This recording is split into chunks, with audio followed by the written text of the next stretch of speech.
ఢిల్లీలో రాహుల్ గాంధీ ధర్నా అసలేమైంది? అరెస్టా, డిటైనా? ఎవరు కరెక్టు? పూర్తి విశ్లేషణ ఎంకే పాయింట్ ఆఫ్ వ్యూలో. నమస్కారం, నేను మీ ఎంకే, మీరు చూస్తున్నారు ఎంకే పాయింట్ ఆఫ్ వ్యూ. ఢిల్లీలో మరోసారి రాజకీయ వేడి రాజుకుంది. ప్రధానమంత్రి నివాసం సమీపంలో రాహుల్ గాంధీ, ప్రియాంక గాంధీతో పాటు పలువురు ప్రతిపక్ష నాయకులు ధర్నా చేపట్టారు. కొద్దిసేపటికే పోలీసులు వారిని అదుపులో తీసుకున్నారు.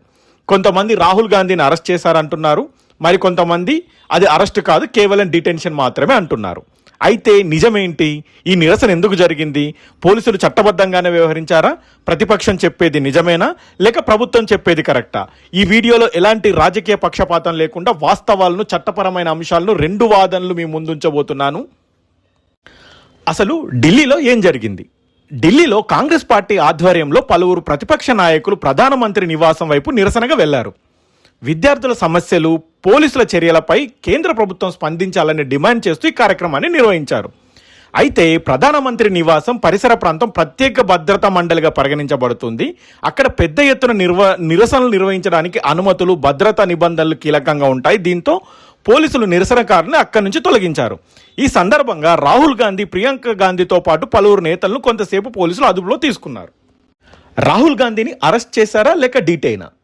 చాలా మందికి ఒక సందేహం వచ్చింది. డీటెయిన్డ్ అంటే అరెస్టేనా?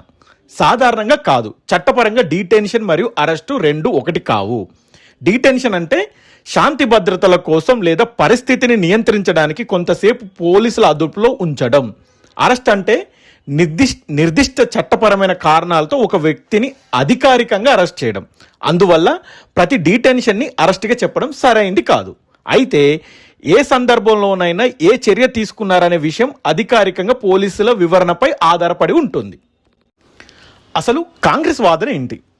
కాంగ్రెస్ పార్టీ చెబుతున్నది ఏంటంటే, విద్యార్థుల సమస్యలను ప్రభుత్వం పట్టించుకోవడం లేదని, బాధ్యులపైన చర్యలు తీసుకోవాలని, ప్రజాస్వామ్యంలో శాంతియుత నిరసన ప్రతి పౌరుడి రాజ్యాంగ హక్కని, ప్రజల సమస్యలను ప్రధానమంత్రి దృష్టికి తీసుకెళ్లడానికే ఈ ధర్నా నిర్వహించామని కాంగ్రెస్ నాయకులు పేర్కొంటున్నారు. వారి అభిప్రాయం ప్రకారం నిరసన అడ్డుకోవడం ప్రజాస్వామ్య స్ఫూర్తికి విరుద్ధమని చెబుతున్నారు.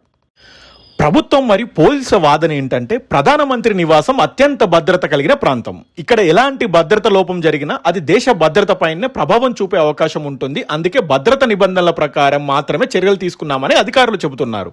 వారి అభిప్రాయం ప్రకారం ప్రజాస్వామ్యంలో నిరసన హక్కు ఎంత ముఖ్యమో ప్రజల భద్రత, శాంతి భద్రత కూడా అంతే ముఖ్యమని పేర్కొంటున్నారు.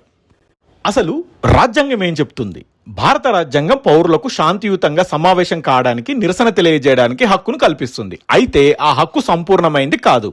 ప్రజాశాంతి, భద్రత, ట్రాఫిక్, ప్రజల రక్షణ వంటి కారణాల వల్ల ప్రభుత్వం కొన్ని పరిమితులు విధించవచ్చు. అందుకే నిరసన హక్కు కూడా అవసరమే, భద్రత చర్యలు కూడా అవసరమే. ఈ రెండిటి మధ్య సమతుల్యత ఉండాలని న్యాయ నిపుణులు తరచూ చెబుతూ ఉంటారు. అసలు ఎవరు కరెక్టు? ఈ ప్రశ్నకు వెంటనే ఒకే సమాధానం చెప్పడం సరైంది కాదు. ఎందుకంటే ఒకవైపు ప్రజాస్వామ్య హక్కులు ఉన్నాయి, మరోవైపు భద్రతా బాధ్యతలు ఉన్నాయి. ఈ రెండు అంశాలు కూడా సమానంగా ప్రాధాన్యమైనవే. పూర్తి అధికారిక నివేదికలు, కోర్టు తీర్పులు లేదా సంబంధిత సంస్థల విచారణ ఆధారంగా మాత్రమే స్పష్టమైన నిర్ణయానికి రావడం మంచిది. ఫైనల్గా, రాజకీయాల్లో మనం ఏ పార్టీని సమర్థించినా ముందుగా నిజాలు తెలుసుకోవడం చాలా ముఖ్యం. సోషల్ మీడియాలో వచ్చే ప్రతి సమాచారాన్ని వెంటనే నమ్మకుండా అధికారిక సమాచారం, విశ్వసనీయ వార్తా సంస్థల వివరాలను కూడా పరిశీలించడం అవసరం. ప్రజాస్వామ్యంలో ప్రభుత్వం జవాబుదారీతనం చూపాలి. అలాగే చట్టం, భద్రత, ప్రజాశాంతిని కూడా గౌరవించాలి. ఈ అంశంపై మీ అభిప్రాయం ఏంటి? కమెంట్లో మీ అభిప్రాయాన్ని తెలియజేయండి. ఇలాంటి రాజకీయ విశ్లేషణలు, ఫ్యాక్ట్ ఆధారిత వీడియోలు, మూవీ రివ్యూల కోసం ఎంకే పాయింట్ ఆఫ్ వ్యూని సబ్స్క్రైబ్ చేయడం మర్చిపోవద్దు. ధన్యవాదాలు. జై హింద్.